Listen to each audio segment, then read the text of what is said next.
Bienvenue à cette émission de la saison 3 d'Évoluons avec l'âme des célébrités. Je suis votre animateur Benoît Ménard, en compagnie de la médium multidisciplinaire Julie Leblanc. Oui, salut tout le monde. Bonjour Benoît. Bonjour Julie, bonjour chers auditeurs, auditrices. Merci d'être au rendez-vous et merci à l'équipe Focus pour leur contribution à l'émission. Oui, puis gênez-vous pas si vous voulez vous joindre. Il y a un poste de disponible à l'animation et aux recherches. Excellent. Est-ce que de ton côté, tu avais des retours à faire? Quelques-uns, je dois t'avouer. Si on y va d'un point de vue 3D, lorsqu'on a fait l'émission de nos 2 ans, on a fait un retour, mais j'aimerais ajouter de l'information que j'ai tombée dessus entre-temps. Donc, Adam Sandler et Scarlett Johansson vont sortir un nouveau film de Fred Flintstone en 2025. Fait qu'Adam Sandler, c'est dans ses nouveaux projets. Puis il est très occupé aussi, Adam Sandler, hein. J'ai été étonnée à voir à quel point qu'il est très productif. Il y a son film qu'il avait fait là, de Big Daddy. OK? Ben là, il va faire le 2. Et il va faire le 2 en tant que grand-père. Donc, le petit gars, il a grandi, puis il va avoir un enfant, fait qu'il va sortir le deuxième. Et puis, j'ai vu aussi que Jim Carrey va faire le nouveau film de Adam Sandler, Grande Personne 3, Grow Ups 3, dans le fond. Fait que ça, c'est ce qui s'en vient pour Adam Sandler en 2025. Fait que j'ai trouvé ça intéressant. Puis Jim Carrey, il y a aussi, tu sais, j'avais dit, oh, puis il y a un petit peu de projets qui s'en viennent pour lui quand on avait fait sa lecture. Ben, dans les films qui s'en viennent pour lui, il y a Ace Ventura 3. Fait que, il va ressortir là aussi, le Pet Détective qui a une nouvelle mission. Je voulais venir aussi à Sandra Bullock parce que là, il y a son film avec Hugh Grant qui va sortir, 2 semaines de vie 2. Donc, on avait parlé un peu, mais je voulais juste mentionner qu'elle va sortir aussi le 18 septembre, Practical Magic 2 avec Nicole Kidman. Donc, ils font un deuxième à ce film-là aussi. Je voulais revenir sur Rihanna parce que lorsqu'on avait fait sa lecture d'âme, j'avais vu qu'elle avait 3 enfants de placer dans son plan de vie.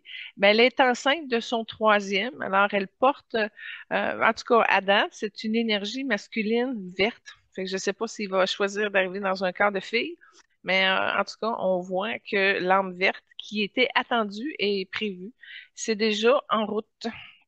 J'avais aussi une nouvelle concernant Brendan Fraser. Là, on l'a vu dans la première saison, j'en conviens, mais j'ai été surprise de la nouvelle que j'ai vue parce que ça fait très longtemps que nous n'avons pas vu Pauly Shore. Ils vont faire un homme d'Encino, Encino Man 2. Ça aussi, c'est prévu de sortir en 2005. Et puis, on n'a pas fait Nicolas Cage encore, mais je sais qu'il avait essayé de faire un Trésor national 3 avec des nouveaux acteurs. Ça n'avait pas vraiment bien marché. Alors là, ils en font un quatrième, mais ils vont rechercher Nicolas Cage. Donc, il y a un Trésor national 3 qui va sortir, mais c'est pas c'est le troisième de Nicolas, mais c'est pas le troisième de la série. En tout cas, fait que je trouvais ça intéressant aussi, puis j'allais vous annoncer qu'éventuellement, on va le faire, Nicolas Cage.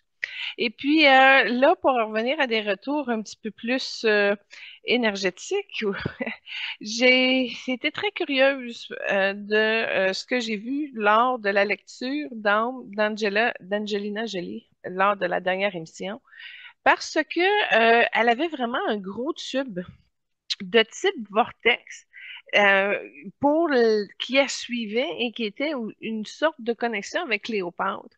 Et j'étais très surprise de voir que Cléopâtre, elle était très impliquée, si on peut dire, auprès d'Angelina Jolie et je ne comprenais pas pourquoi. C'est pas que euh, quand un guide est avec quelqu'un, ça n'a pas l'effet de ce que j'ai vu. Le gros vortex de type tube qui était très gros. Je trouvais ça très particulier de voir une nouvelle façon de connecter avec une guide, puis je la comprenais pas. Alors, j'ai demandé à notre super recherchiste Lynn Gagné, merci beaucoup. J'ai dit, essaie de voir sur Internet s'il n'y a pas un lien entre Angelina Jolie et Cléopâtre. d'un coup qu'il y aurait quelque chose là-dessus. Et oui, elle a réussi à trouver le vidéoclip d'Angelina Jolie qui incarnera Cléopâtre. Alors, ils ont décidé de faire un nouveau film de Cléopâtre et ben, ils ont été chercher Angelina Jolie pour le faire. Alors, c'est peut-être à cause de cela. Moi, j'ai fait le lien tout de suite. Bon, ben, c'est sûr, si ça fait un film, ben, c'est comme plus normal que Cléopâtre soit beaucoup avec elle. Puis là, ben, quand j'ai eu l'information, je suis retournée voir le Vortex et j'ai demandé à Cléopâtre, dans le fond, comment c'était de travailler avec quelqu'un, justement, qui a une connexion instable. Elle est instable mentalement à un certain niveau, comme on l'avait identifié dans l'émission. Je dis, comment tu arrives à pouvoir aider quelqu'un? Moi, je considère ça d'intermittent, là. Tu sais, ça peut marcher un temps, mais là, ça arrête. Et on a pu faire un ménage énergétique sur les complications que Cléopâtre avait à échanger et connecter et communiquer, si on peut dire, avec Angelina. Alors, c'est pas moi qui ai proposé la transformation, c'est Cléopâtre qui avait activé les énergies et qui m'a montré les complications qu'elle avait en lien avec sa mission Cléopâtre.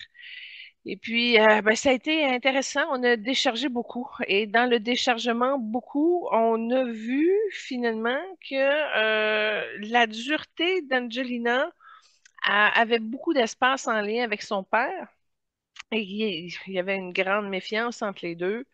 Et c'est pas qu'il est responsable de son instabilité mentale, mais il a grandement contribué à provoquer une irritabilité profonde chez Angelina qui l'amène à être instable et à se déconnecter de la réalité d'une certaine façon.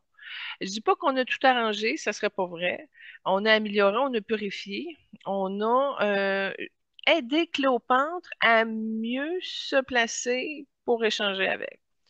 Ça n'a pas été long, je vous dirais un travail d'une demi-heure, mais j'ai trouvé ça le fun parce qu'il y avait des résonances dans les blocages que Cléopâtre avait avec Angelina qui ont été un peu en résonance avec certains blocages que moi j'avais.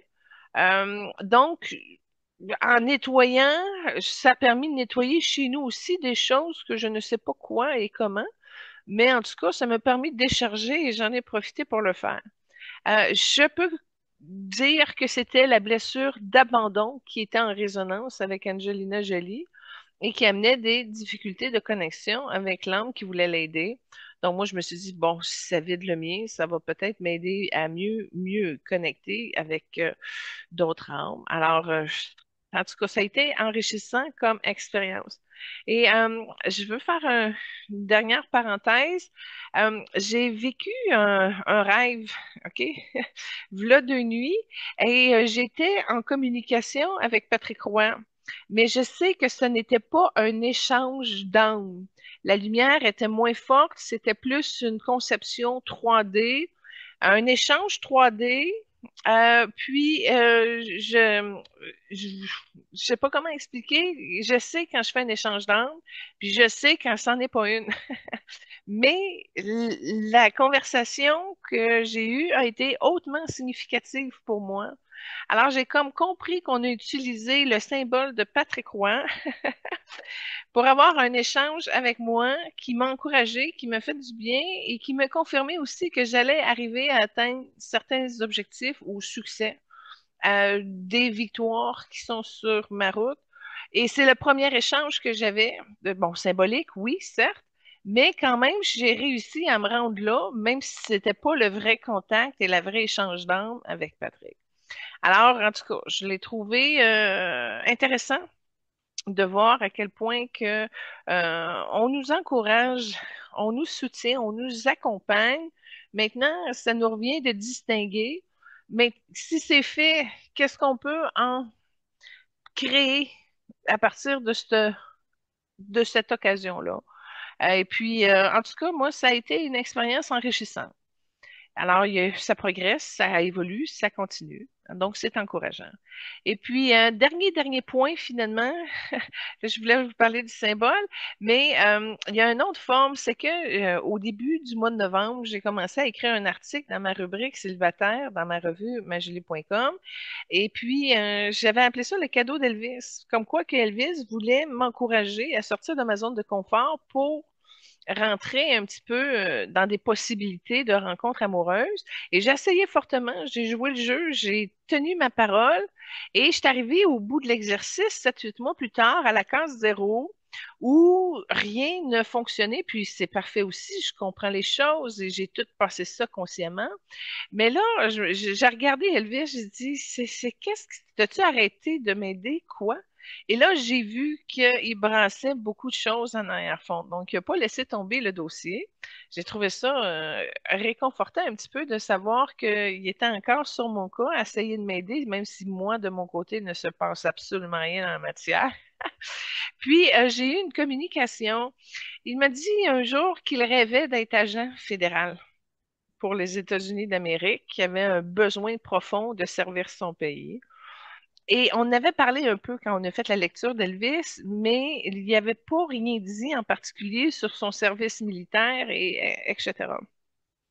Et même que j'avais pas nécessairement compris ou saisi que c'était un besoin profond qu'il avait de pouvoir avoir la chance d'être agent fédéral. Puis, dans son encouragement que j'ai vu et qui a suivi avec Elvis, il m'a montré qu'il avait réussi à avoir sa badge, qu'il avait réussi à rentrer à la Maison-Blanche et d'avoir la bénédiction du président qui l'a approuvé dans son désir d'être agent fédéral. Puis là, il me regardait en disant, regarde, c'était carrément impossible qu'un chanteur, acteur, arrive comme ça à se faufiler jusqu'au bureau ovale, obtenir la grâce du président. Et puis là, il m'a regardé droit dans les yeux, il m'a fait un clin d'œil, puis il a dit fais confiance. Fait que j'ai dit OK, c'est correct, on va y arriver. Si toi, tu as réussi à réaliser ton grand rêve, moi, j'ai pas de problème non plus à accompagner et réaliser le mien, même si ça prend plus de temps, parce qu'effectivement, j'ai pas le même magnétisme que Elvis avait. Lui, ça a peut-être pris moins de temps, mais son nom, sa réputation et toutes les gens qui l'appuyaient ouvraient toutes les portes. Alors, soit. Fait que j'ai eu une belle mise à jour là-dessus. Voilà mes retours que je voulais faire avec vous. Oui, merci. Tu parlais un petit peu de Cléopâtre, puis dans l'émission qu'on avait faite sur Cléopâtre, on avait appris qu'elle avait été aussi Marie-Antoinette, puis que tu avais été une de ses cousines. Puis un peu plus tard, dans l'émission sur Mozart, en tout cas, moi j'avais su que Marie-Antoinette et lui s'étaient rencontrés. Est-ce que tu as fouillé un petit peu à savoir si tu aurais rencontré Mozart ou pas vraiment? Là, je viens d'avoir 5 degrés supplémentaires. J'ai eu chaud d'un coup. Fait que je vais te répondre avec ma chaleur. Non ménopausée, ne suis pas dans ma ménopause. C'est des chaleurs qui arrivent abruptement, mais qui ont rien à voir avec mes hormones. Fait que avec la chaleur que je viens de pogner, je validerai ta question. Ok, parfait, mais merci. Puis, moi, j'aime beaucoup la poésie, puis j'écris la poésie, j'en lis beaucoup également. Puis, cette semaine, je suis tombé sur plusieurs poèmes voyons, de Julia Roberts. Puis Ah j'ai oui? vraiment aimé. Je trouvais qu'elle avait une belle plume. Oui, je suis d'accord. Ben, je sais pas que je l'ai lu, mais souvent sur Facebook, on voit des extraits de choses, de messages qu'elle passe, puis c'est toujours bien ficelé. Alors, ça m'étonnerait pas que tu aies aimé ce qu'elle raconte. Puis je suis contente qu'elle le fasse parce qu'on a tellement comme le cliché de l'aimer à notre façon qu'on n'arrive pas véritablement à la vraie personne. Alors, si elle a ouvert une porte pour qu'on puisse être en mesure de regarder dans ce monde fascinant, ben, je suis contente que tu aies eu des correspondances puis que ça t'a plu parce que il y a une belle délicatesse chez Julia Roberts, il y a une belle sagesse, même si elle ne sait pas nécessairement comment bien ouvrir, euh, puis d'accueillir son moment en tout temps. au moins, si elle arrive à se déposer, à se livrer à certains moments où elle se le donne, le droit, ben, c'est génial, c'est une bonne affaire. Excellent. Donc, moi, ça conclut ce que j'avais comme retour. Ouais, cette semaine, Benoît, on fait hommage à la fête de la reine, hein. On souligne un petit peu cette fête-là qui, je ne sais pas si elle va décoller du calendrier traditionnel pour la remplacer par la fête du roi Charles, peut-être. Est-ce que la fête de la reine change ou va rester? Ça, je sais pas. As-tu une idée de ça? Non, c'est une bonne question. Je me suis pas enquéri de la chose, mais ça pourrait effectivement être appelé à changer éventuellement, là. Ben, il y a beaucoup de changements qui se passent parce que Charles est malade. Il y a des traitements de cancer. Son énergie est très difficile, très diluée. Il y a Harry qui essaye de se réconcilier avec son père, la famille royale, entre autres pour sa sécurité. Ça bouge beaucoup, tu vois, même au niveau du Canada, Trump, là, le roi Charles est supposé venir faire le discours du trône. Je ne sais pas combien ça va nous coûter, tout ça, mais tout ça pour dire que l'énergie du roi Charles, c'est pas le sujet du jour, mais je peux juste vous dire que sa mère est attentionnée envers son petit gars, à une certaine distance, à une certaine limite, mais elle l'accompagne de cœur. Ça, c'est déjà ça. Et puis, elle a l'impression qu'il a fait un mauvais choix, qu'il a suivi une mauvaise route. Ça fait longtemps qu'elle a cette impression-là. Puis là, en me le montrant, ce que j'ai vu, c'est que c'est dévié au niveau du chakra-cœur de Charles. Fait que, bon, maintenant, à partir de cette information-là, ce que je peux vous dire, c'est qu'en ce moment même, il y a une énergie verte émeraude et orangée qui sont déposées sur le roi Charles en ce moment même pour l'amener à se reposer d'une certaine manière, puis de revivre une forme d'intégrité. Qui assume un petit peu plus sa place. Ce que Elisabeth me montre, c'est qu'il y a une hésitation à prendre le plein courage. Il utilise beaucoup de paraboles dans ses énergies qui font en sorte qu'il est là, il est décentré, il est prêt, mais il y a une question au niveau du temps qui ne marche pas. C'est bizarre à expliquer, j'en conviens. Il est prêt, mais vidé. Et c'est bizarre parce qu'il est vidé de toute son énergie qu'il met à essayer de combattre pour les ressources.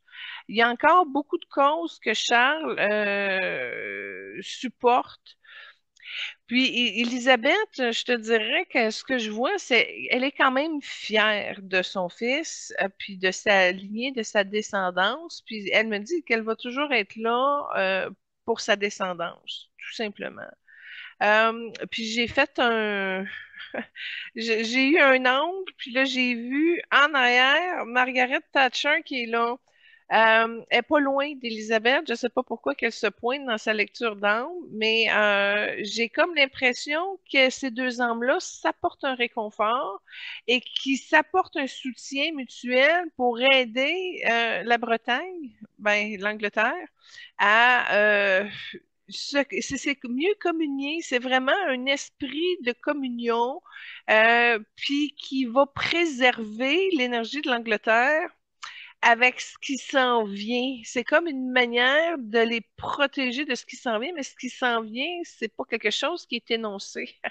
C'est flou, j'ai pas le détail. Mais en tout cas, c'est comme elles sont déjà en charge et en mission de mieux protéger.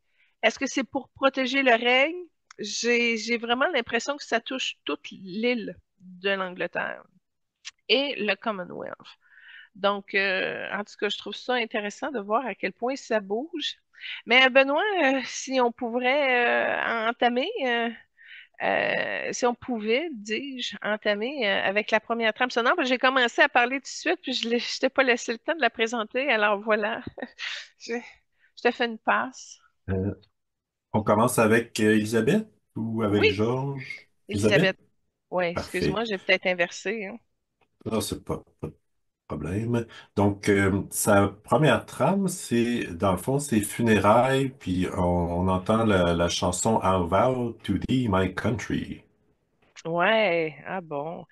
J'ai regardé, c'était pas nécessairement facile de trouver des trames sonores, surtout pour le père, là. Donc, au moins, ce que j'ai trouvé, c'est beau. Ça sonne royal, ça sonne monarchie.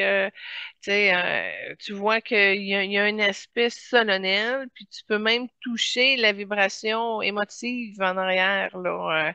Tu sais, il y a, ben, ça touche un peu l'énergie de la chanson qui est présentée. Vous allez comprendre en l'écoutant. Tout à fait. Puis, son nom de naissance, c'est Elisabeth Alexandra Marie. On l'appelait souvent Lilibet. Puis, elle a quand même vécu presque 100 ans, de 1926 à 2022, tout récemment. Ouais. Puis, était quand même de courte taille à 5 pieds 3, mais avec une grande prestance.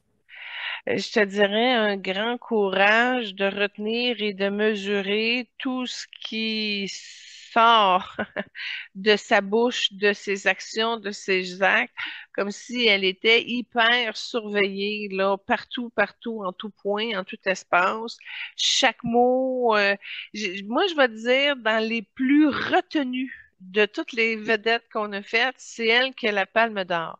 J'en reviens pas comment qu'elle a réussi à amener sa diplomatie au plus haut point, mais au plus haut point où Élisabeth est effacée en arrière. Tu comprends? C'est comme tout passe sur la monarchie, puis ce que tu es toi n'est aucunement considéré dans la balance, sauf à une ou deux occasions qu'elle m'a montré dans son incarnation où elle s'est permis d'être vraie ou d'ouvrir, mais pas plus. Puis très peu parce qu'elle se faisait ramener ou corriger ou il y avait tout le temps quelqu'un avec une face plate qui arrivait pour serrer la vis un peu, autant au niveau des émotions, autant au niveau de vivre sa vie quand toute la terre te regarde, tu sais, que te surveille un œil.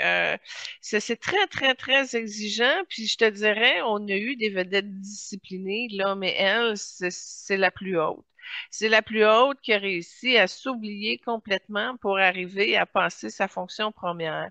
Et puis, dans le cas d'Elisabeth, quand elle s'est présentée pour le cadre de l'émission, elle est arrivée en tenue officielle. Là, je la regardais comme si je la voyais 3D, mais j'aimerais mieux, pour le cadre de l'émission, d'avoir accès à qui vous êtes au-delà de vos appareils. Je dis, permettez-moi au moins de voir votre âme, de pouvoir échanger de cœur à cœur avec elle. Et c'est là que Lady Diana est venue m'aider. Lady Diana, j'ai une belle relation avec depuis 2016. On a fait notre deuxième émission avec son fils Harry. Donc, c'était écouté sur la chaîne YouTube gratuitement, évidemment.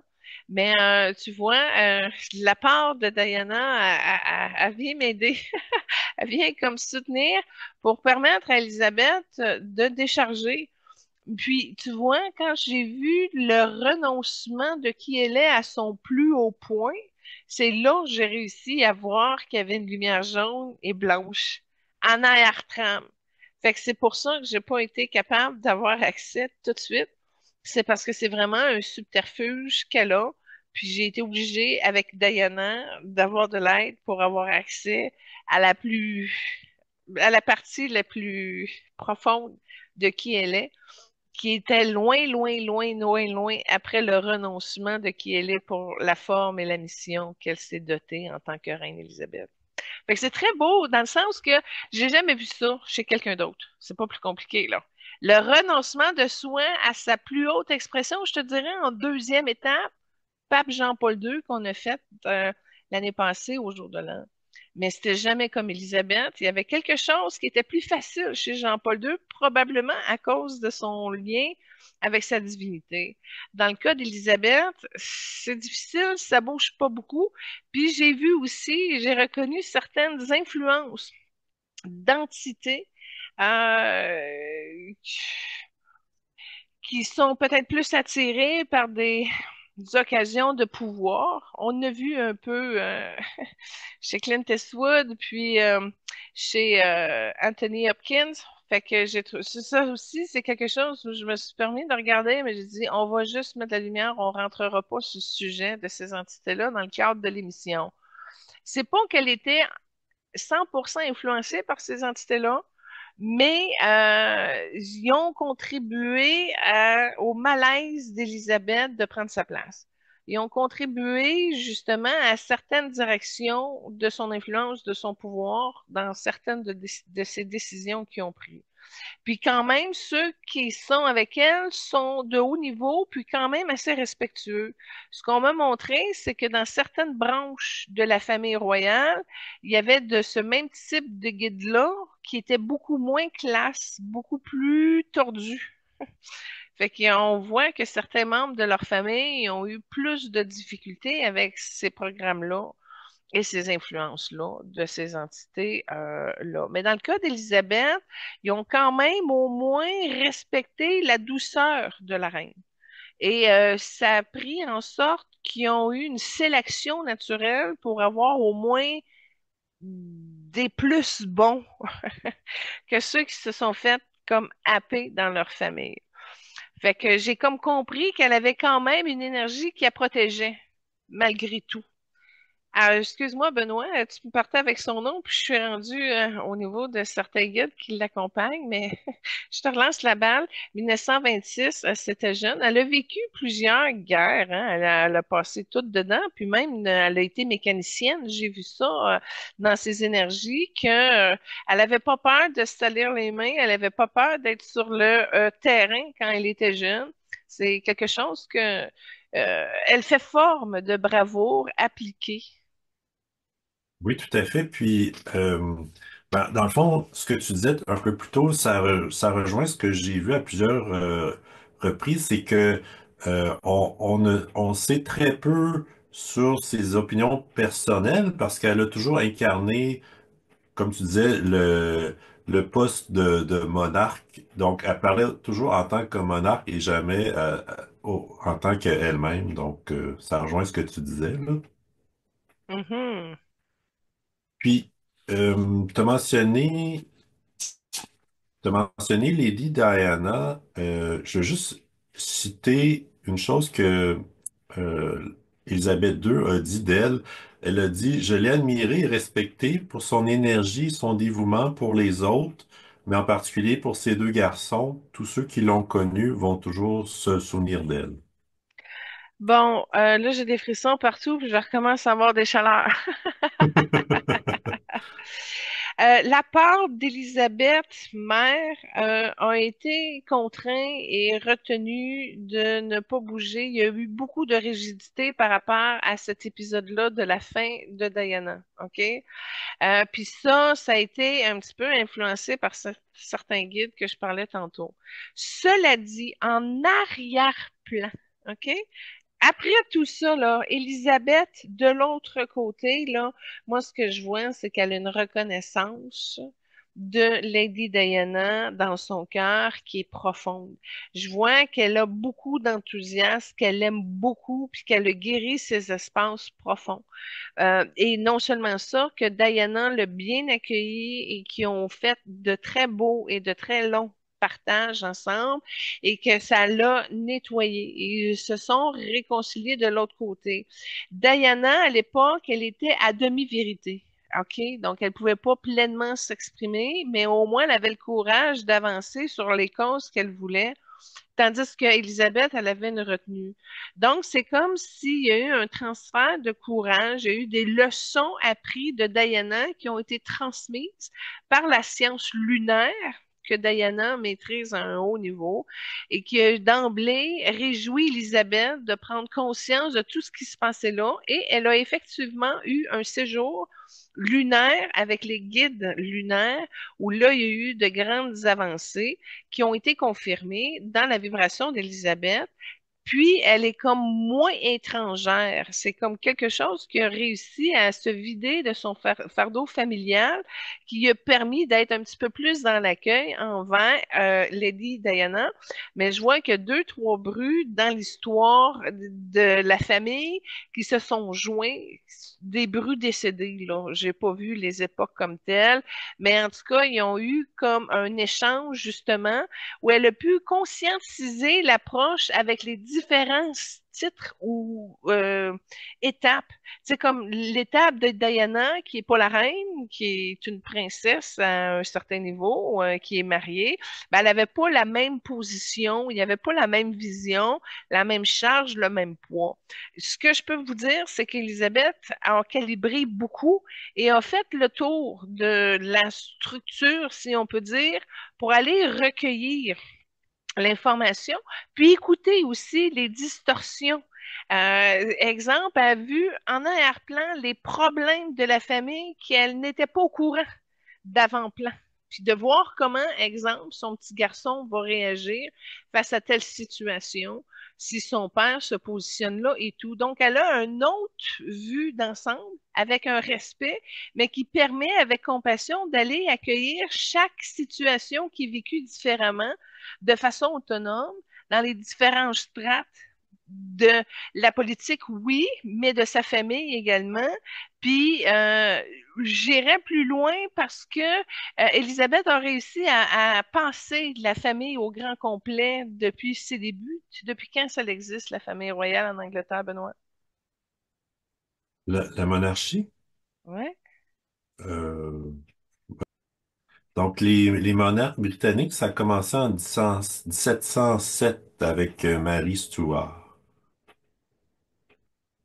intéressant. OK. Fait Donc que un ça peu plus de commence. 400 ans. Ouais, ce serait intéressant de voir comment ça a vraiment commencé. Faudrait que j'écoute le film de Mary Stuart, j'imagine. Oui, absolument. Ben oui. Bon, fait que moi, ce que je voyais, je l'ai dit tantôt en énergie, quand je disais qu'Élisabeth couvre l'ensemble de la monarchie, je l'ai descendu, je l'ai vu jusque dans les années 1200 avant Jésus-Christ, donc peut-être 400 ans avant que ça monte. Fait que, elle a joué sur une large table, probablement qu'elle a aidé la lignée avant d'arriver à la royauté. Alors, je pourrais investiguer un petit peu plus avec Elisabeth là, sur son cheminement de ce qu'elle a fait pour mieux comprendre, un petit peu balancer. Puis, ce qu'elle me montre, Elisabeth aussi, c'est que le pourquoi qu'elle me montrait au niveau des années 1200 avant Jésus-Christ, après, dis-je, c'est qu'elle a déjà eu une incarnation dans la même famille dans cette époque-là. Donc, c'est peut-être pour ça qu'elle a raclé aussi loin en arrière. OK, parfait. Côté famille, son père, c'était le roi qui la précédait, George VI. Sa mère, c'était la reine du même nom, Élisabeth, mais quoique elle n'était pas reine unique. Puis elle avait une sœur, Margaret. Côté relation, elle a été mariée avec le même homme, Philip Mountbatten, de 1947 jusqu'à son décès à lui, 3 ans, je crois, avant son décès à elle. Ils ont eu ensemble 4 enfants, dont le roi Charles actuel, Anne, Andrew et Edward. Puis ils se sont tombés amoureux ensemble lorsque lui avait 13 ans, ou plutôt elle avait 13 ans, puis lui 18 ans. Donc ça a duré quasiment 100 ans leur affaire, là. Wow! Fait que ça, c'est pas facile d'accompagner une femme de pouvoir. Il a fait un tour de chapeau là-dessus. Là, ce que je réalise, c'est que je la connais pas, cette famille-là, finalement. Fait que merci. Probablement faudrait que je me tape la série The Crown. Mais, tu sais, c'est comme pourquoi que c'est Elisabeth qui a réussi à avoir le pouvoir et non pas Margaret, tu sais. Fait que ça, c'est toutes des petites questions que là, tu sais, tu me racontes ça, puis ça me soulève. Je dis, oh, attends, pourquoi que. Mais ce que je peux te dire, c'est que le roi George, quand tu as dit, bon, quand tu as parlé du père, on va y revenir, mais je veux juste te dire qu'il y a une vibration bleu indigo dans ses énergies. Malheureusement, c'est un bleu indigo qui est qui est sale, c'est pas très lumineux. Il y a quelque chose qui n'a pas réussi à passer dans la lumière. Il compose encore avec certaines de ses ombres. Quand tu as parlé de son mari, OK, quand elle avait 13, puis lui, il avait 18, là, j'ai pu voir que à 13 ans, Elisabeth était toute verte. Et à 18 ans, le monsieur était bleu indigo. Fait que j'ai comme compris qu'elle a eu un mari qui était dans la même trempe de couleur que son père. Fait que c'est quelque chose qu'elle a vraiment comme su bien gérer. Tu sais, quand tu es habitué avec un père bleu indigo, puis tu tombes avec un mari bleu indigo, ben c'est pas mal les mêmes nuances là, à un certain niveau. Fait qu'il n'y a pas eu de dépaysagement là-dessus. Mais quand je regarde au niveau de son chakra-cœur à Elisabeth, c'est qu'elle a manqué de courage, puis son chakra-cœur, il est invaginé et abîmé. Donc, elle a eu beaucoup, beaucoup, beaucoup de retenue. Et elle n'a pas eu le choix à un moment donné d'avoir un soulagement. Elle a eu l'aide du rayon un petit peu argenté qui est venu soulager un peu, comme je vois qu'il y a un contact de lumière qui se prend avec le rayon, puis que là, il y a des petits nuages de vapeur, là, de fume une petite fumée qui se dégage. Fait que, mais avec le temps, ce qu'elle m'explique, c'est qu'elle a réussi la constance du monsieur, le fait qu'il soit proche d'elle, le fait qu'il soit loyal, le fait qu'il l'encourage, puis qu'il ait le courage aussi de dire certaines de ses opinions, ils ont comme réussi à développer un amour. Tu vois que c'est pas une relation qui est basée sur l'amour. Elle l'aimait bien, mais on peut pas parler d'amour.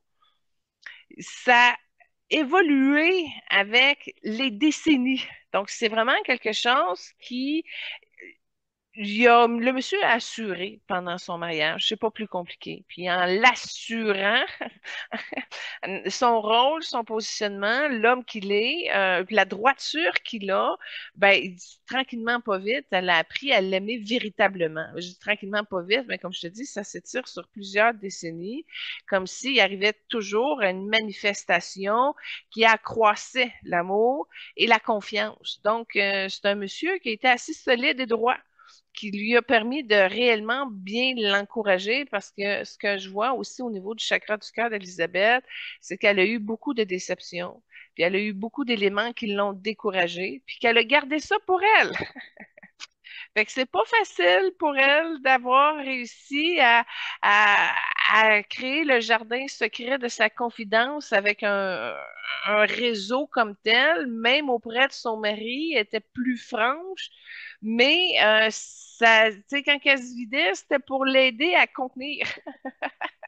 Fait que c'est assez étrange comme effet finalement qu'elle a eu avec la gestion de ses émotions. Et je vais t'avouer, j'essaie vraiment de comprendre comment qu'elle fonctionnait réellement, mais ça passe par la retenue du cœur, puis ça aurait dû passer par le plexus. Fait qu'elle, elle l'a pas vécu au niveau des émotions liées au chakra du plexus, elle a tout passé à travers le cœur qu'elle a retenu, d'où le pourquoi que c'est invaginé. Dès sa naissance, elle faisait partie de la royauté, donc elle avait le titre Son Altesse, ensuite ça a été Son Altesse la princesse, puis éventuellement reine. Mais comme elle était déjà de la royauté très jeune, elle a eu une éducation avec sa sœur cadette à domicile avec sa mère et sa gouvernante. Puis l'enseignement portait sur l'histoire, l'expression orale, la littérature, la musique et même le français.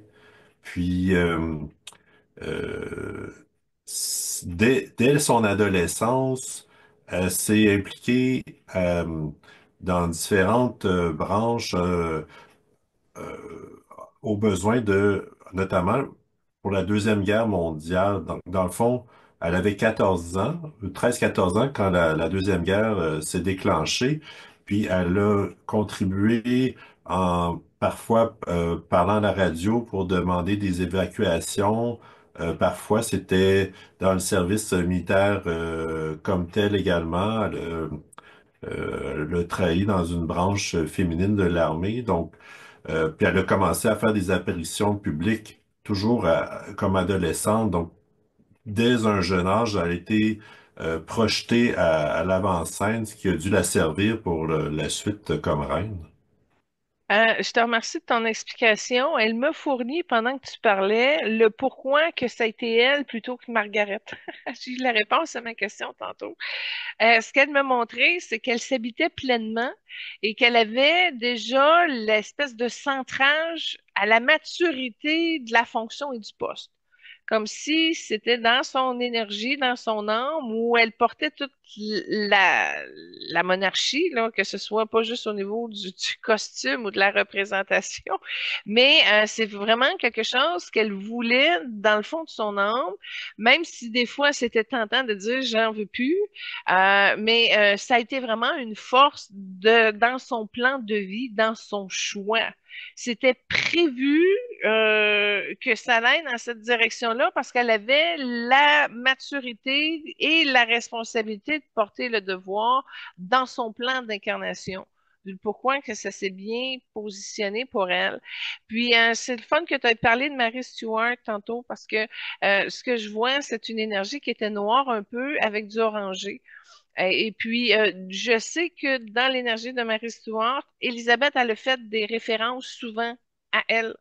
Donc, soit par rapport à des cours d'histoire ou de comment ça fonctionne, mais ce que je peux dire, c'est que Mary Stuart, elle a un triangle dans l'histoire du plan de l'âme d'Élisabeth sur le sujet de sa responsabilité monarchique.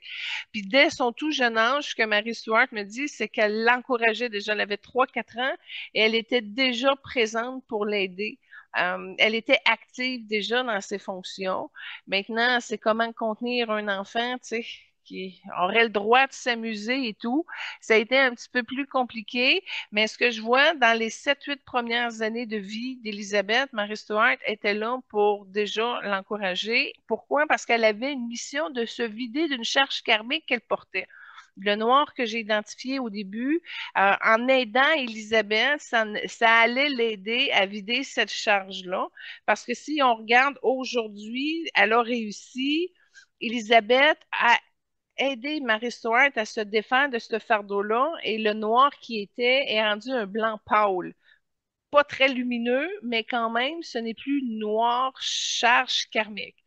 Fait qu'ils ont réussi, les deux, à évoluer, ils se sont entraidés au niveau de leur relation d'âme. Et ce que je vois, c'est que Marie Stuart est toujours encore en train d'aider parce que on voit ses connexions avec Harry et Williams. Je vois qu'elle aide plus Harry que Williams en ce moment, depuis un moment, je te dirais.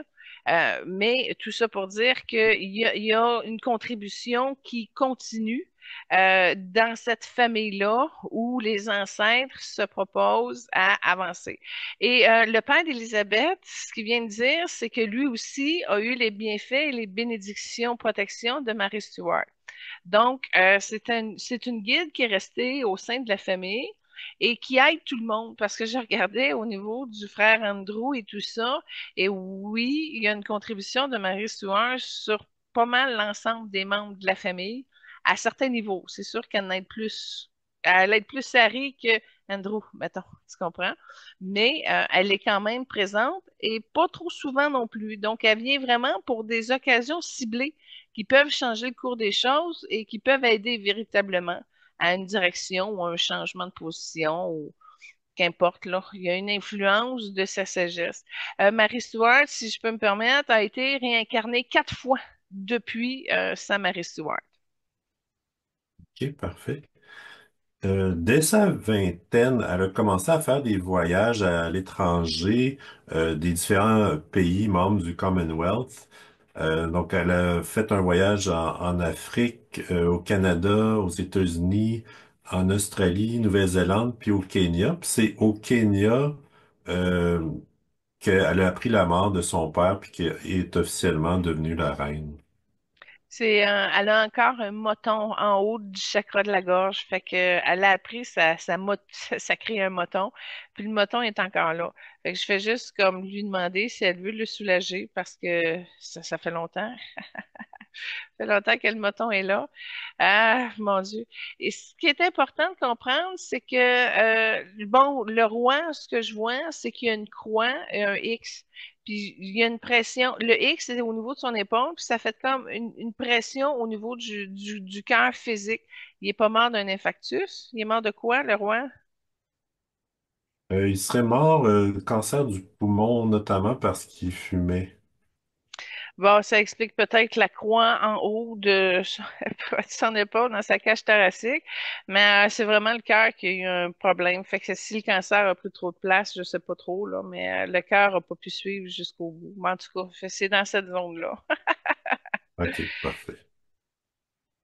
Puis, donc, c'est ça, il est devenu reine à 25 ans. Puis, comme elle est décédée à 96 ans, donc 71 ans de règne, c'est parmi les plus longs de toute l'histoire. En fait, curieusement, à ma connaissance, j'ai vu qu'il y avait seulement Louis XIV qui l'avait dépassé en termes Ah de oui? longueur de règne, oui. Mais lui, il avait Wow. commencé tout jeune, là, donc Ouais.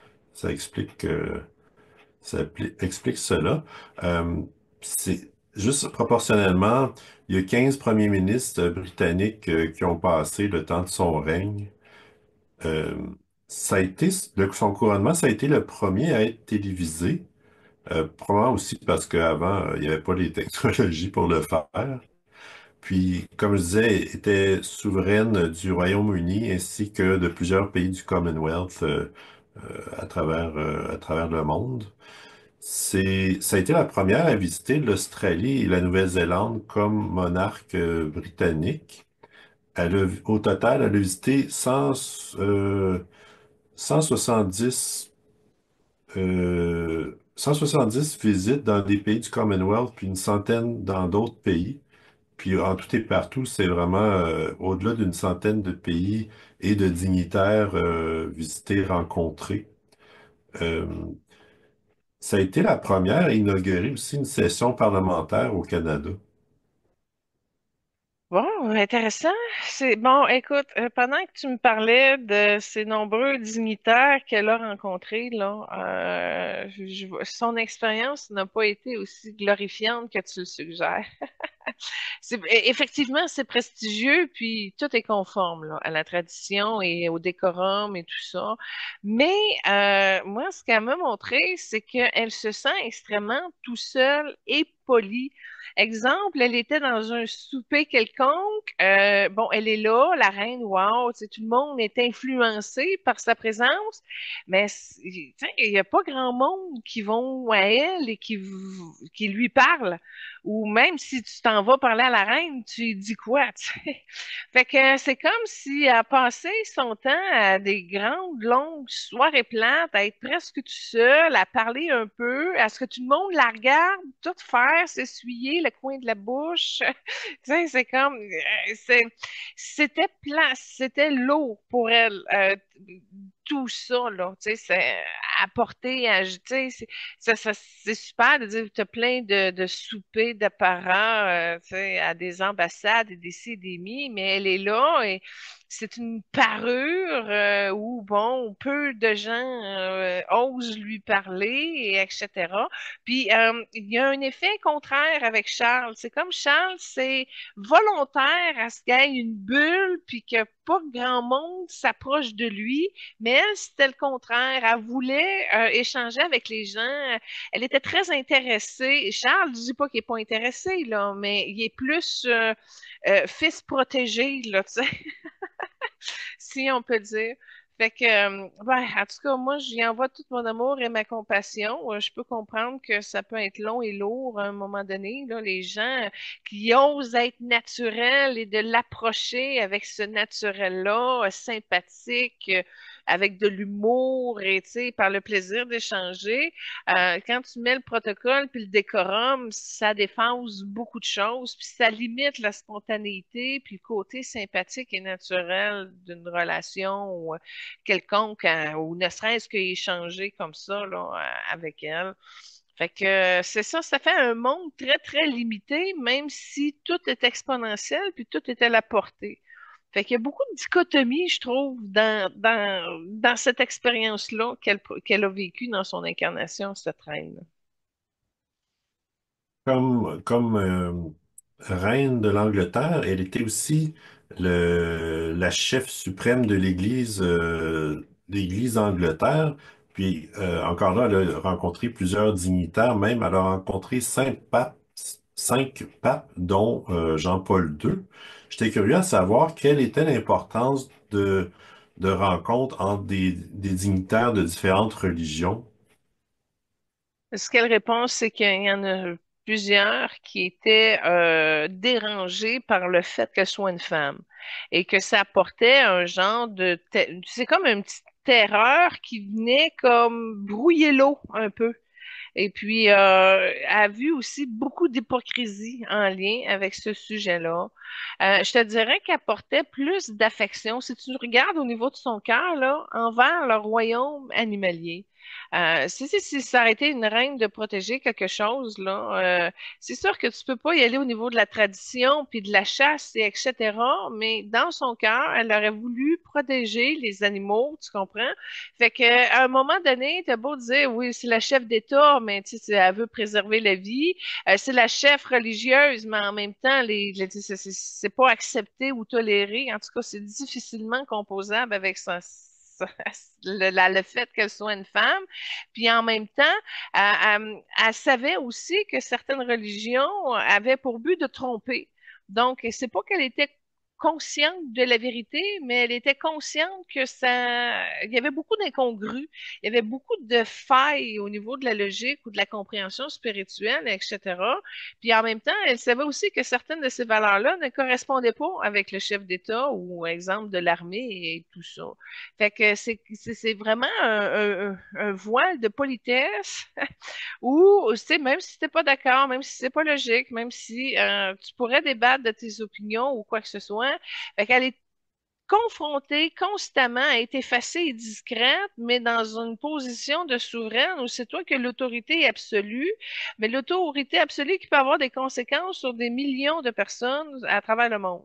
Fait que ça met beaucoup de pression et de stress. Oui, d'accord. Ben, tu parlais de son intérêt pour les animaux. Elle a beaucoup aimé les chiens, les chevaux qu'elle a côtoyés au cours de toute sa vie. Puis tu parlais qu'elle avait un intérêt comme mécanicienne. Euh, Elle a beaucoup aimé les voitures aussi. Elle aimait conduire, bien que son statut, pardon, ne lui permettait pas d'avoir un permis. Ouais, c'est ça, comment arriver à se faire plaisir avec des petits loisirs sans prendre trop de risques aux conséquences nationales. Ah, écoute, j'ai beaucoup d'admiration. J'aurais pas été capable de faire ça avec la personnalité que j'ai aujourd'hui. Il est hors de question que je torde de quoi que ce soit. Et là, elle me montre qu'est-ce que ça fait, comment être heureuse quand tu tords à peu près n'importe quoi. Fait que, bon, tant mieux. Maintenant, est-ce que le réconfort de la famille, est-ce que le réconfort du château et des autres châteaux et tout ça, ce que je vois, c'est que pour Elisabeth, c'est vide. C'est beaucoup d'entretien, c'est très exigeant. Tu sais, tu peux pas faire n'importe quoi. Ça fait partie du patrimoine.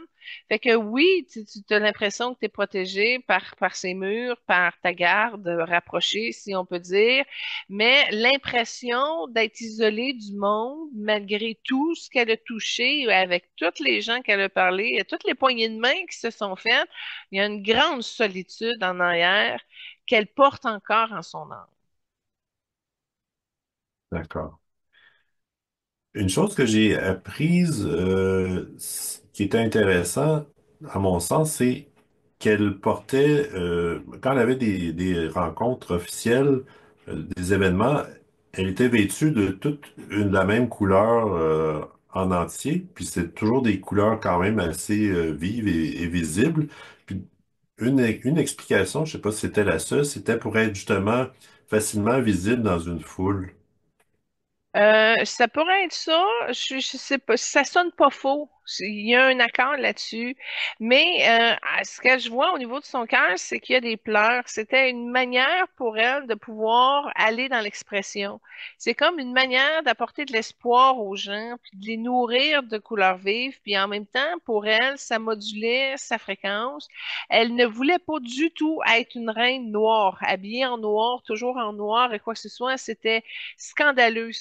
C'était pas le genre de reine qu'elle voulait faire. Fait que c'est vraiment par la liberté d'expression qu'elle s'autorisait justement de semer des petites joies, des petites manifestations d'amour. Si, exemple, elle s'habillait en toute rose, rose pâle, ben au moins elle savait qu'il y avait une répercussion puis un effet qui rejoignait et qui pouvait passer le message et qui sait même apporter le réconfort nécessaire d'une reine à son peuple qui a de la misère dans sa réalité quotidienne. Fait que c'est vraiment le fun. Puis ce que je vois, c'est que le vert pomme, l'oranger, pas brûlé, mais un petit peu étincelant, tu sais, des couleurs vives, des couleurs qui permettaient justement de pouvoir faire des semences d'amour aux gens ben, aux gens qui la voyaient finalement, là. Fait que c'est comment l'expression de porter un véhicule, un message, un espoir, une joie, quelque chose. Fait que c'est dans l'expression, moi, que j'irais. C'est vrai ce que tu dis, mais il y a un autre côté en arrière. Puis comme je te dis, c'était hors de question qu'elle devienne une reine noire ou monocorde, tu sais, d'un bleu marin, d'un couleur foncée, d'un couleur très masculine, là. Il était hors de question que et elle sentait le danger d'aller dans le monoforme ou dans cette direction-là très éteinte. Puis c'est le fun parce que ce que je vois, c'est que si tu regardes, mettons, Kate Middleton est aussi dans ces couleurs-là. Elle aussi ne veut pas être. Je dis pas qu'elle porte jamais de noir, c'est pas ça la question, là, mais c'est moins conscient chez Kate. Le message, il y a moins de répercussions, mais tu sais, c'est comme plus le fashion qui passe au niveau de Kate.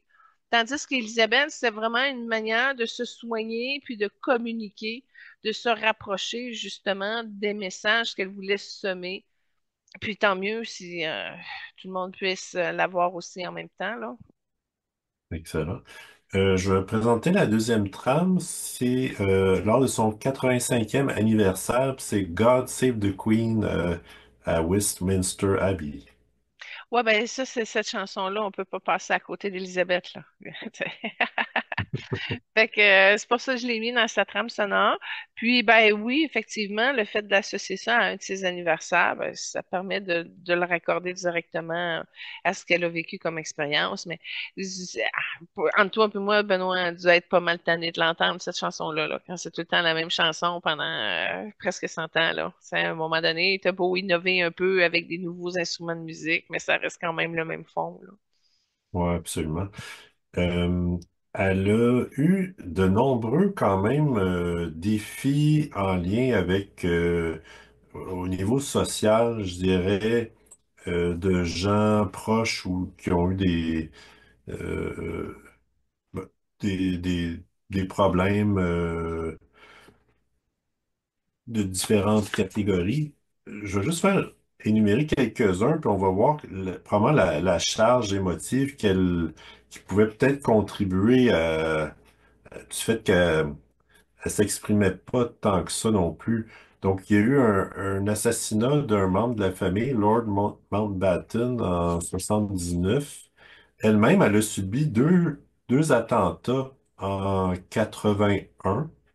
Euh, le, L'année suivante, il y a eu un intrus dans le palais où elle habitait.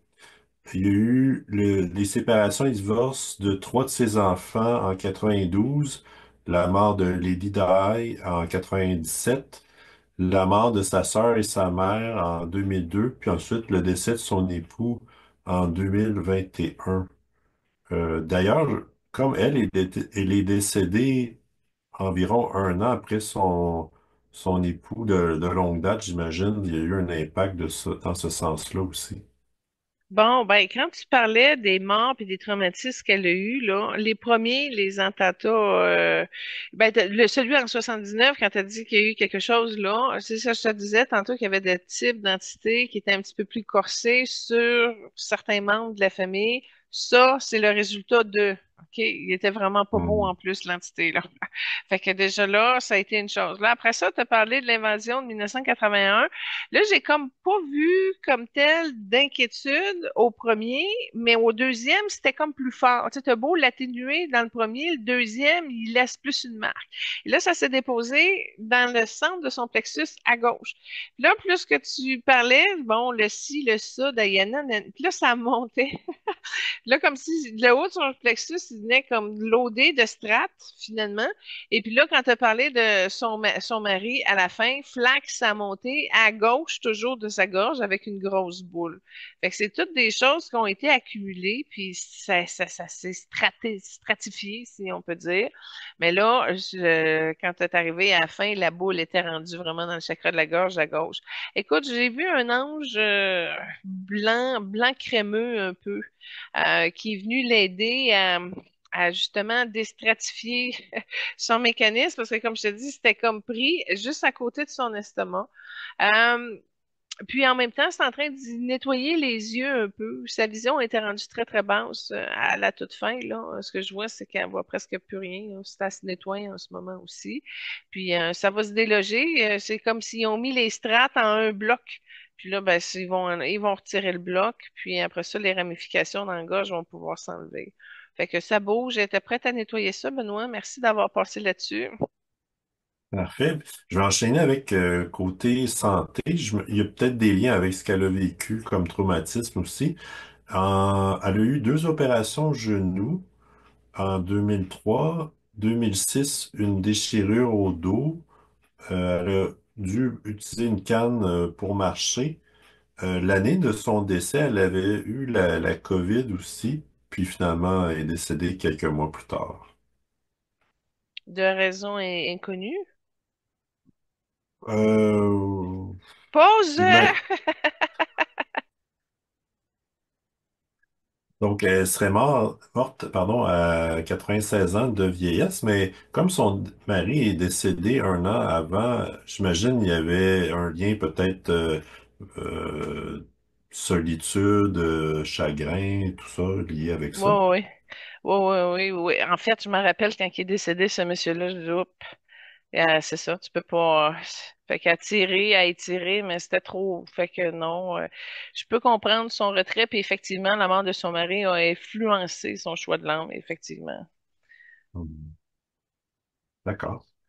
Euh, La troisième trame que tu as choisie, en fait, ça s'applique bien, c'est Élisabeth, la reine invisible, justement. Je pense que c'est The Crown, ça, parce que j'ai pas vu la série, mais il y a certaines parties vidéo de musique qui sont accessibles sur YouTube. Fait que, justement, si elle a une série qui parle un peu de ses accomplissements, fait que je trouvais ça bien de l'ajouter dans la trame sonore. Mais c'est une reine invisible, je suis d'accord, mais pas vraiment, parce que sa présence au niveau du grand plan a vraiment aidé l'évolution de la planète à plusieurs niveaux. Tu vois, les années 1900 ont été vraiment importants au niveau de l'égalisation des droits de la femme. Fait qu'en ayant une femme reine, tu sais, là, tu vois les femmes qui commencent à gagner au niveau du droit de vote, les femmes commencent à avoir des postes au niveau politique, etc. Tu sais, c'est toutes des répercussions, si on peut dire, pas directes, mais quand même, qui ont fait en sorte qu'on a pu comme rétablir une certaine normalité au niveau des droits humains équitables. Alors, tu sais, c'est intéressant, tu sais, d'avoir une femme reine, puis là, de voir l'évolution de la condition féminine, puis de voir le progrès, et que la femme n'est pas tenue à rentrer dans un certain cadre.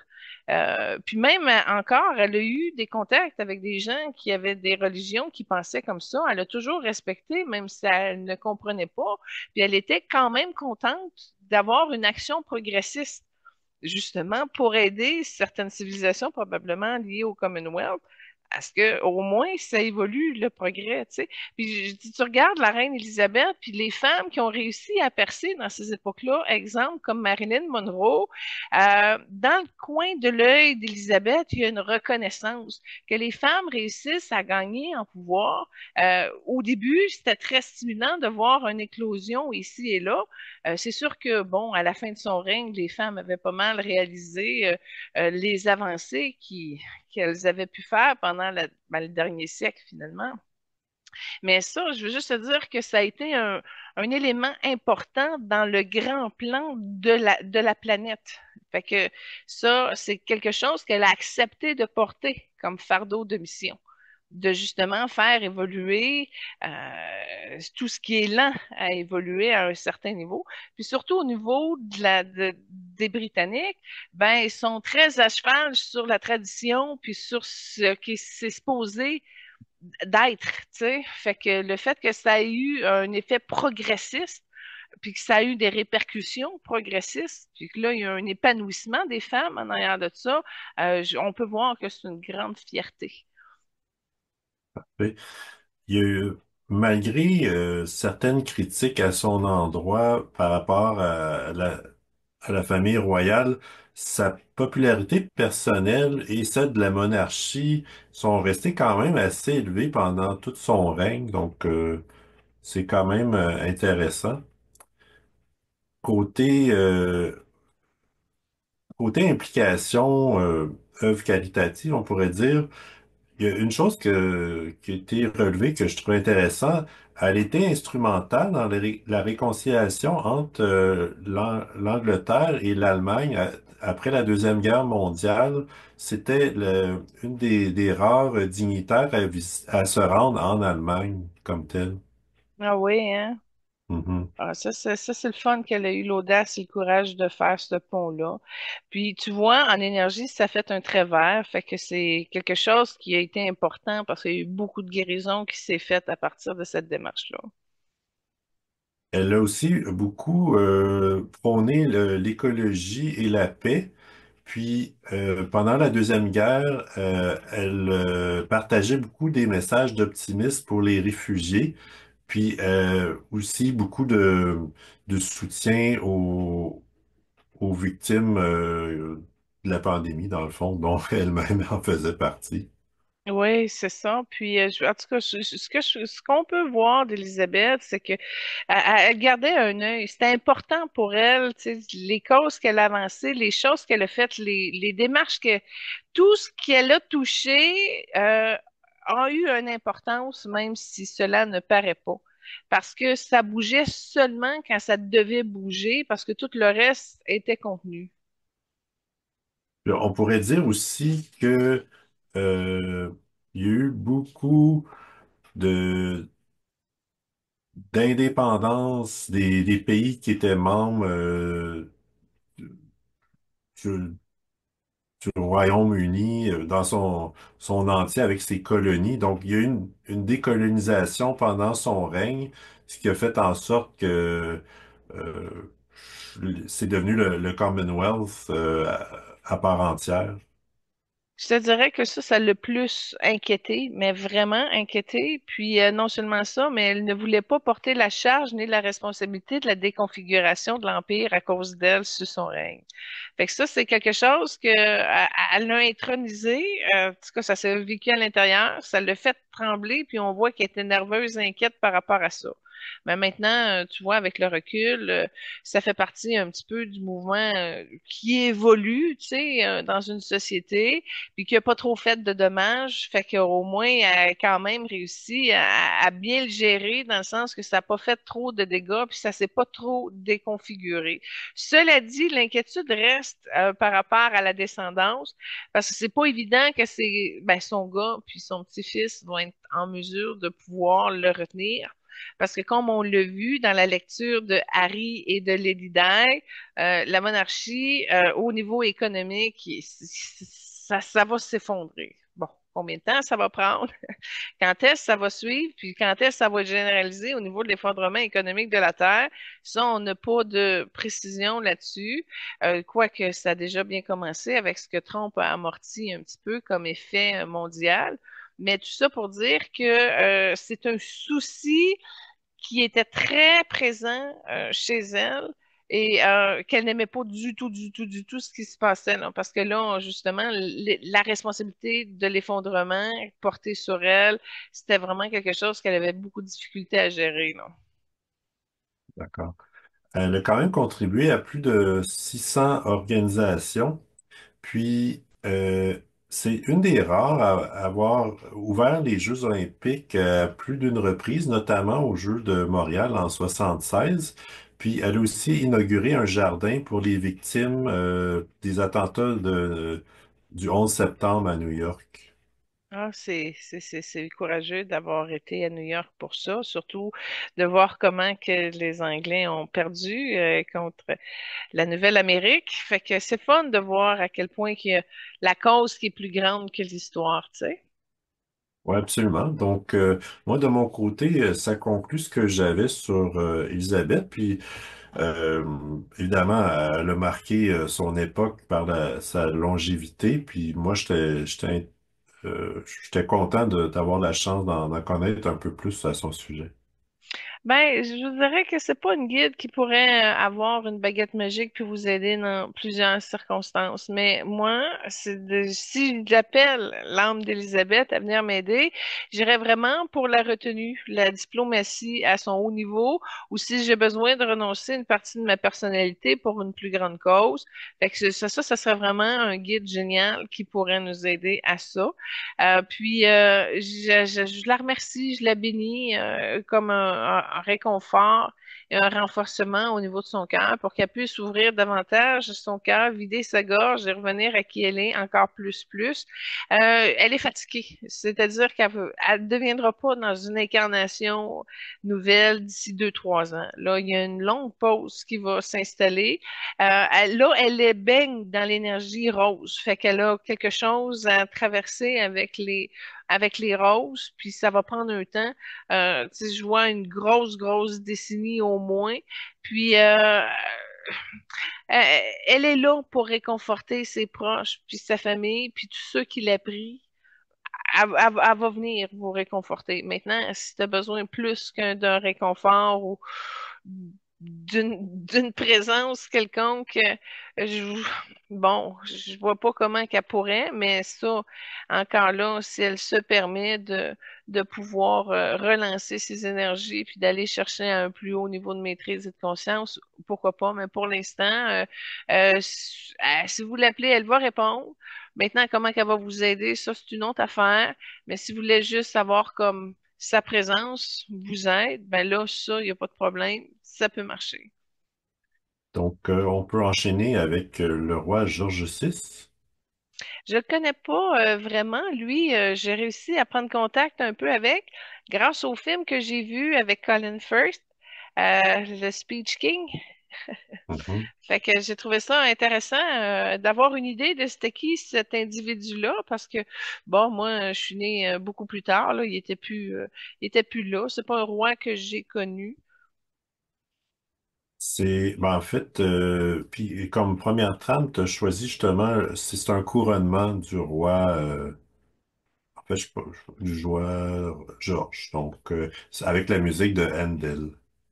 Ouais ben lui il avait plus de difficultés à trouver des trames sonores comme j'expliquais un peu au début. Fait que là j'ai dit ah ben là c'est sûr que ça va au roi fait que on a mis ça un peu. Ben c'est solennel c'est ancestral c'est le roi c'est la tune du roi. Mais dans le fond, c'était le père de Élisabeth II.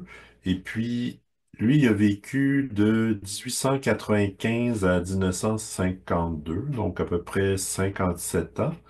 Euh, Lui était quand même plus grand qu'Élisabeth à 5 pieds 9.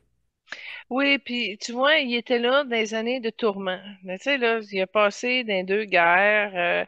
Tu sais, ça bougeait beaucoup au niveau politique dans ces temps-là. Fait que c'était comme prévu un peu qu'il y ait la force de l'homme dans cette direction-là. Fait qu'Élisabeth est venue atténuer après, mais tu vois que dans le grand plan, c'était nécessaire que ce soit l'homme qui prenne la charge de tout ça.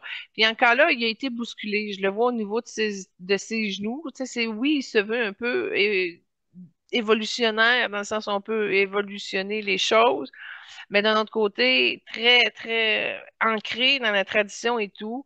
Fait que ça amène des conflits des fois quand que la nation, la société pousse. Il y a des mouvements qui poussent, puis là, tu essaies de garder un équilibre dans tout ça.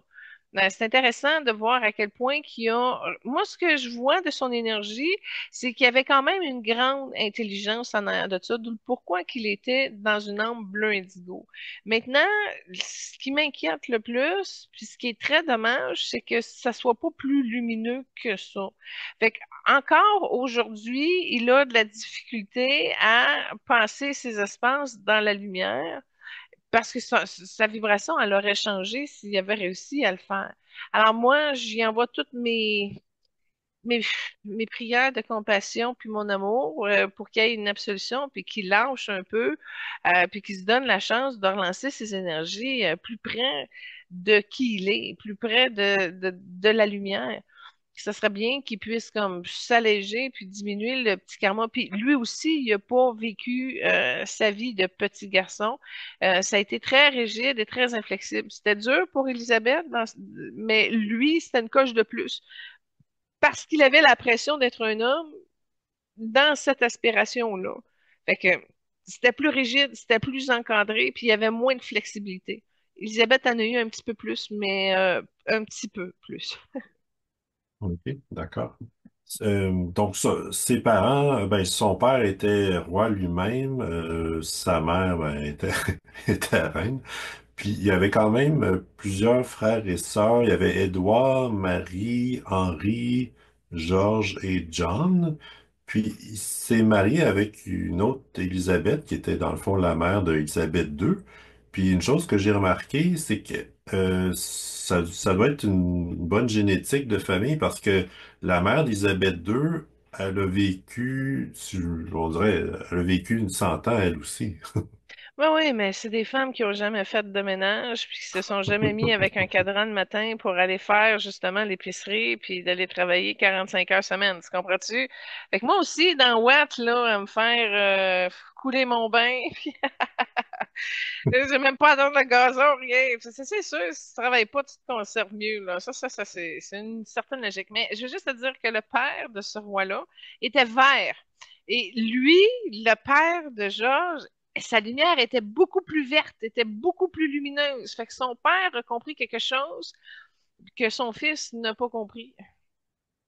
J'ai, en faisant des recherches, je suis tombé sur une note intéressante. Le père vert, donc de couleur, son père de couleur verte, on pourrait dire, Oui. il a rencontré Gandhi quand Gandhi est allé étudier en Angleterre le, le père George V, donc père du roi, père d'Élisabeth. Il a invité des un comité dont faisait partie Gandhi. Puis en fait, ma question c'était est-ce que le Georges, le discours du roi, est-ce que lui-même a rencontré Gandhi? Oh, j'ai reçu la réponse dans mon plexus, puis j'ai eu un non, mais j'ai eu plus haut une résonance qu'il s'est intéressé à lui, puis qu'il s'est cultivé. Fait qu'on peut peut-être pas eu de réponse de rencontre directe, mais il y a peut-être eu le vent de cette rencontre-là. Puis ce que j'ai vu, c'est que genre, ben, le verre avait eu quand même un effet de surprise à la rencontre de Gandhi, puis que Gandhi était arrivé à exposer trois vérités qui ont changé quelque peu la conscience du roi vert. Donc, probablement que ça a eu des répercussions, puis Georges le fils, bleu, indigo, a dû comme s'ouvrir et s'intéresser un peu à cet aspect-là de l'influence de Gandhi. Fait qu'il n'y a pas eu d'effet direct, en tout cas, la réponse que j'ai au plexus, mais ce que j'ai vu, c'est qu'il y a eu un effet Gandhi sur le bleu. Fait que, pas direct, mais indirect. OK, parfait. Ben, merci de la précision. Donc, un peu comme c'était le cas pour Élisabeth II, Georges fils, comme il était lui aussi de famille royale, on l'appelait Son Altesse dès sa naissance. Puis, son nom apparemment coïncide est un honneur à son grand-père, arrière-grand-père Albert, parce que dans le fond, son vrai nom, c'est Albert Frédéric Arthur Georges. Puis, C'est vraiment des noms qui gravitent autour et encore. Ils s'appellent tous Édouard, puis ils s'appellent tous Georges, puis ils s'appellent tous Élisabeth. C'est comme à un moment donné, ça varie pas tant, là. non, tout à fait. Puis apparemment, en tout cas, la signification du nom Albert, apparemment, c'était tout ce qui est grand et bon. Bon, ben écoute, ce Albert-là, il est un petit peu coincé avec il y a un déshonneur au niveau que Harry soit exclu de la famille. Il n'est pas d'accord avec ça. Fait que tu vois ce litige-là à laquelle Charles il a de la misère à le gérer, puis je peux comprendre un peu, là, c'est quoi une chicane de famille, puis de vider son linge sale en public. Mais tout ça pour dire que ce Albert-là, il n'est pas d'accord avec ce mouvement-là d'exclusion de Harry. Fait que sont concernés. C'est des âmes qui se gardent quand même un certain intérêt, puis de suivre un peu l'emblée, puis ils se positionnent. Fait que probablement qu'il a dû aider Charles, qu'il a dû aider Harry, qu'il a dû aider à quelque part pour que ça fonctionne bien. Parfait. Dans sa jeunesse, on pourrait dire jeune adulte, ça coïncidait avec la Première Guerre mondiale. Il a œuvré dans et la marine royale et les forces aériennes. Puis il a fait des études à l'université en histoire, en économie, en instruction civique. Puis il a fait beaucoup euh, de visites ou euh, de chantiers, d'usines, dépôts ferroviaires, mines de charbon, puis on l'appelait le prince industriel. Il aurait notamment dit, on n'est pas une famille, on est une entreprise. Oui, ben ça, tu vois, quand je te disais les bleus indigo, ils ont une résonance plus intelligente là, sur le fonctionnement de comment ça fonctionne, puis il est progressiste tout ça en même temps. Fait que c'est un roi concerné, impliqué, ben un prince dans ce temps-là, peu importe où c'est que tu le prends là, mais c'est ça, c'est quelqu'un de concerné puis d'impliqué et en même temps qui va chercher les connaissances nécessaires pour que ça fonctionne bien vers le progrès pour aider justement la nation. Fait que ça me surprend pas, c'est toutes des valeurs tu sais, du bleu indigo qui est intelligent puis qui s'y met, là, tu sais. Une chose qui est vraiment intéressante, c'est que à la mort du père, c'est son frère il devait devenir roi.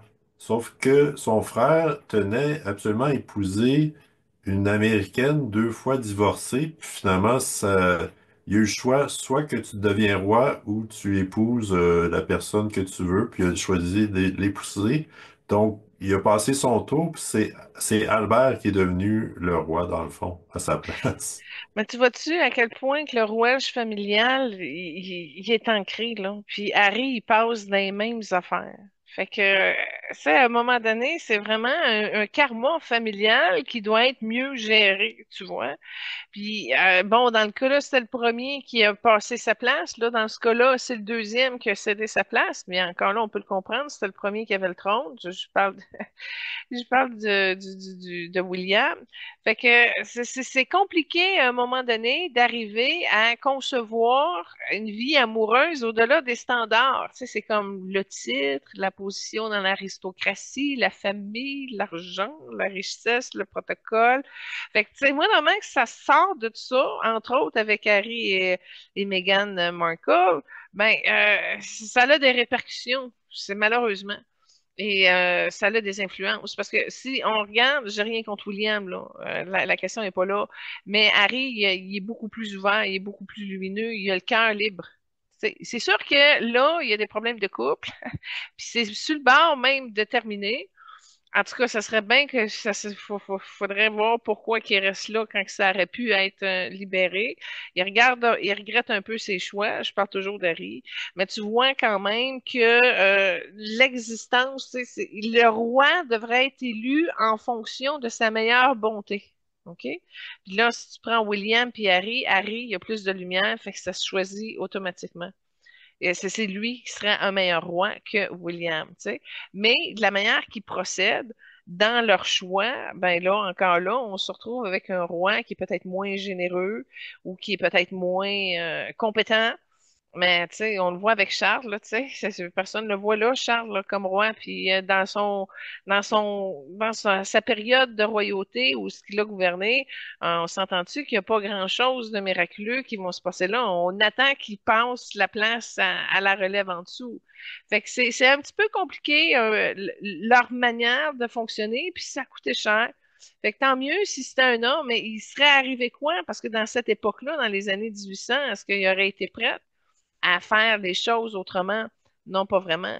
Puis de renoncer pour une vie amoureuse, encore là, pourquoi que la fonction doit se séparer du cœur de l'individu? Pourquoi qu'il n'y a pas moyen de mettre ça bien? C'est pourquoi Charles n'a pas réussi à épouser la femme qu'il aimait en partant. Pourquoi qu'il a fallu qu'il passe par les complications que ça l'a apporté d'épouser une femme qu'il n'aimait pas. Fait que la monarchie, malheureusement, elle est telle qu'elle est, avec ses avantages et ses inconvénients. Malheureusement, ses inconvénients sont très forts. Puis là, bon, on arrive à une espèce d'équilibre où 50% d'avantages, 50% de complications, puis ça bascule. Puis, tu sais, il y a eu beaucoup de peur et d'insécurité aussi dans tous les maillons de la famille, parce que je le vois chez Georges, je l'ai vu chez Elisabeth aussi, que la monarchie s'éteint. Fait que ça, là, c'est juste de se mettre au progrès là-dessus pour éviter cette conséquence-là. Ça les captive toutes. Ils sont tous affectés de cet effet-là. Il y a quelques éléments qui sont intéressants au début de son règne comme roi, c'est que c'est le premier roi britannique à visiter le Canada. Il l'a fait 2 ans après le début de son règne. Puis, en visitant le Canada, il a rencontré William Lyon Mackenzie King. Oh, wow! Quelle belle rencontre. Je suis curieux de Lion savoir si qui est tu des... jaune. OK. Non, ben là, c'est parce que en me lisant ma Mackenzie King, là, il faut que je reconnecte avec, il n'était pas dans l'histoire. Puis ça veut pas dire que je vais avoir une réponse tout de suite, même si je l'aime beaucoup. C'est quoi tu voulais savoir de eux? Peut-être que je vais avoir la réponse un peu plus tard. Ben, dans leur rencontre, qu'est-ce qui en est ressorti dans le fond? Une poignée de main, un sourire de Lion Mackenzie King, un cigare pour une conversation avec un verre. C'est ça, je peux te dire. Il l'a-tu invité à son domaine? Mais je pense que oui, parce ils ont été dans un espace tranquille. Là, j'ai chaud, je confirme. Intéressant. Ouais. Puis, parfait. Euh, en, à la Deuxième Guerre mondiale, euh, malgré les bombardements des Allemands, il est quand même resté, on pourrait dire, en péril, comme tous les autres, en restant, euh, on pourrait dire, dans la mire des bombardements. Puis, il y avait les mêmes privations que les citoyens du pays. Donc, je ne sais pas si le fait qu'il était plus proche du peuple dans ce sens-là, ça a aidé à son image, pas? Oui, dans l'optique du progrès. Fait que c'était un icône qui amenait justement le progrès, l'élévation. Puis c'est comme s'il y avait un flambeau, puis ça c'est symbolique, je sais, avec un uniforme bleu marine et rouge, comme si c'était un Angleterre qui avait évolué un peu. Fait que il y avait une représentation symbolique d'une certaine évolution, mais je comprends l'insécurité en arrière de tout ça parce que elle est encore, cette énergie-là, dans l'énergie de la Terre. Fait que c'est pas quelque chose qu'ils ont été capables de régler définitivement. Toujours pendant la Deuxième Guerre mondiale, il a rencontré Charles de Gaulle qui venait faire des visites à Londres parce que la France était envahie. Puis ensemble, ils ont beaucoup participé à la planification des efforts de guerre. Puis on peut aussi inclure Churchill dans ce lot-là. Oui, puis ce que Mackenzie King me dit, c'est qu'ils ont eu une rencontre importante et déterminante au Château Frontenac, toute cette gang-là. Puis ils ont trouvé la manière justement d'arriver au débarquement de Normandie pour régler le problème. Fait que ça fait partie des relations, mais là, c'est parce que Mackenzie King, il a un beau jaune, là, tu sais. Fait que je suis impressionnée de le rire revoir là-dedans. Fait que tu sais, que c'est toutes des couleurs différentes d'âme. Fait que tant mieux s'ils ont pu se mettre ensemble pour trouver une solution. Un Churchill, il est orangé en passant, là. OK, parfait. Puis l'année après la Deuxième Guerre mondiale, il a fait un discours aux Nations Unies, puis il a prôné l'égalité entre les hommes et les femmes, les petites et les grandes nations. C'est à ce moment-là que l'Empire aussi britannique s'est transformé en Commonwealth. Euh, Puis il a fait aussi une visite en Afrique du Sud, puis il était consterné que les Sud-Africains blancs voulaient pas qu'ils interagissent avec les Africains de race noire.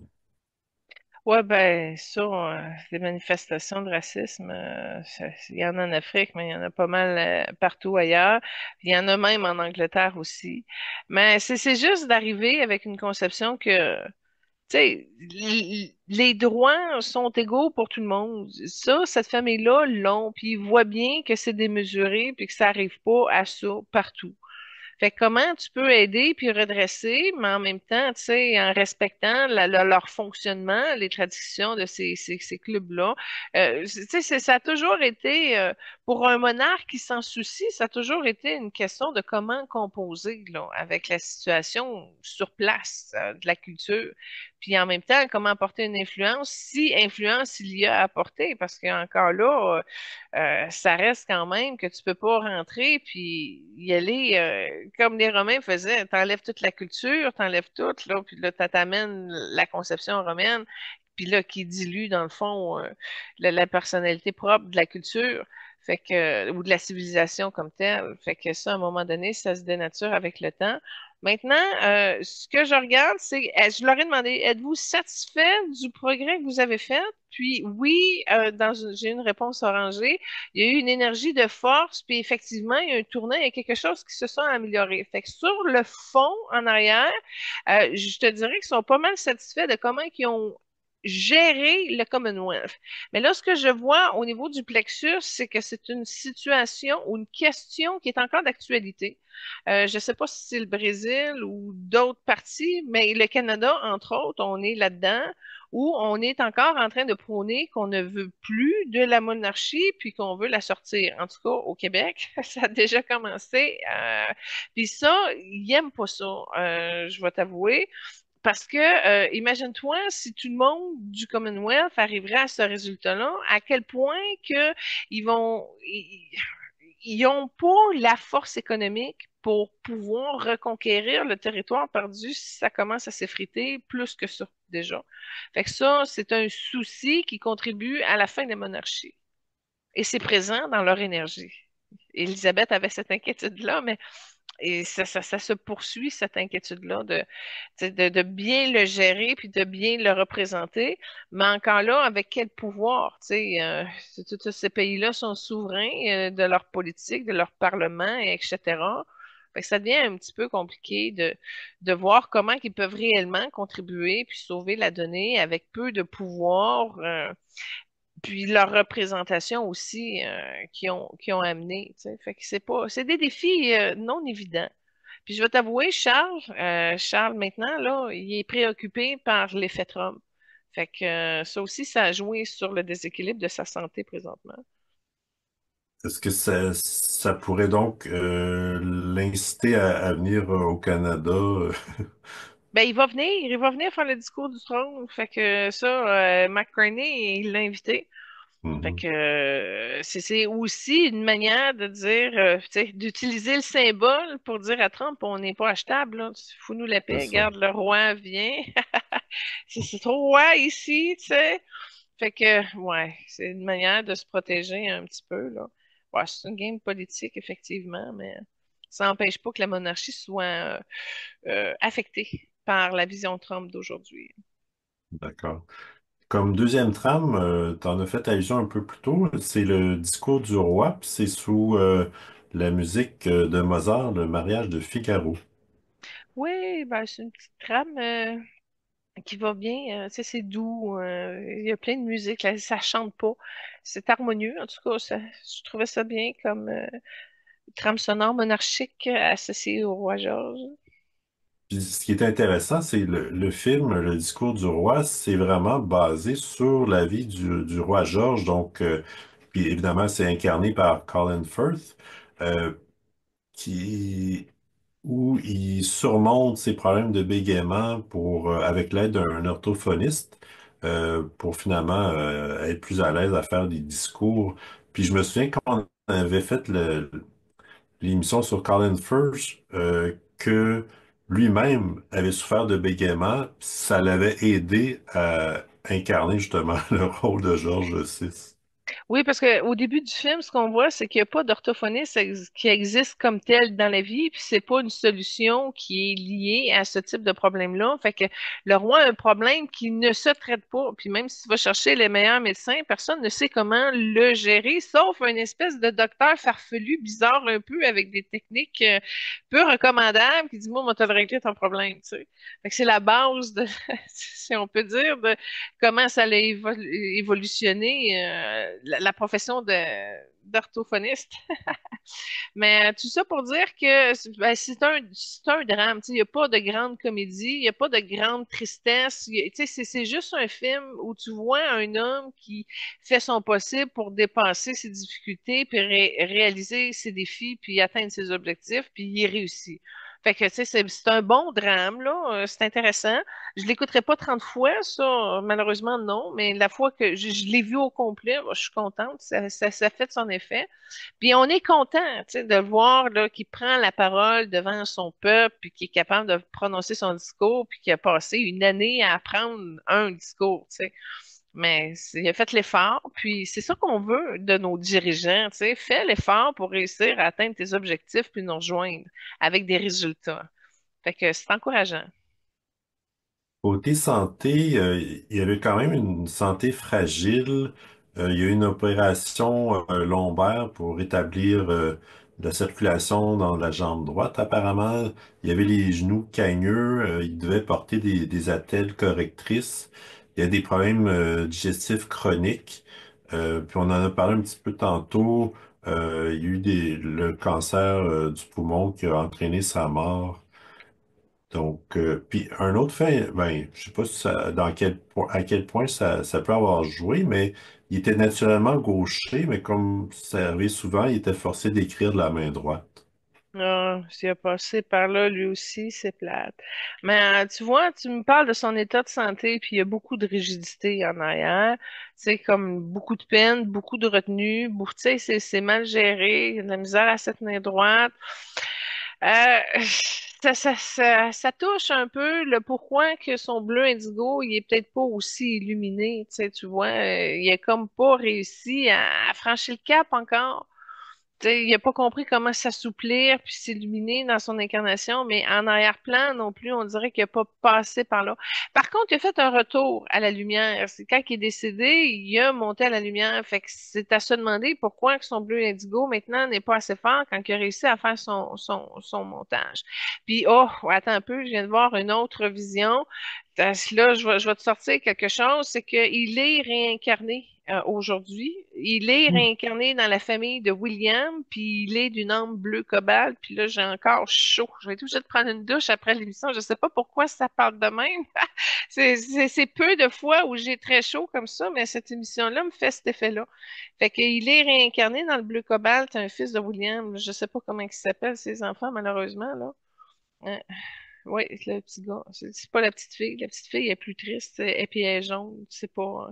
Fait qu'il a réincarné Georges, déjà. Hmm. OK. Euh, on a de lui une image d'un homme de famille respectueux et ayant le courage personnel de restaurer la popularité de la monarchie.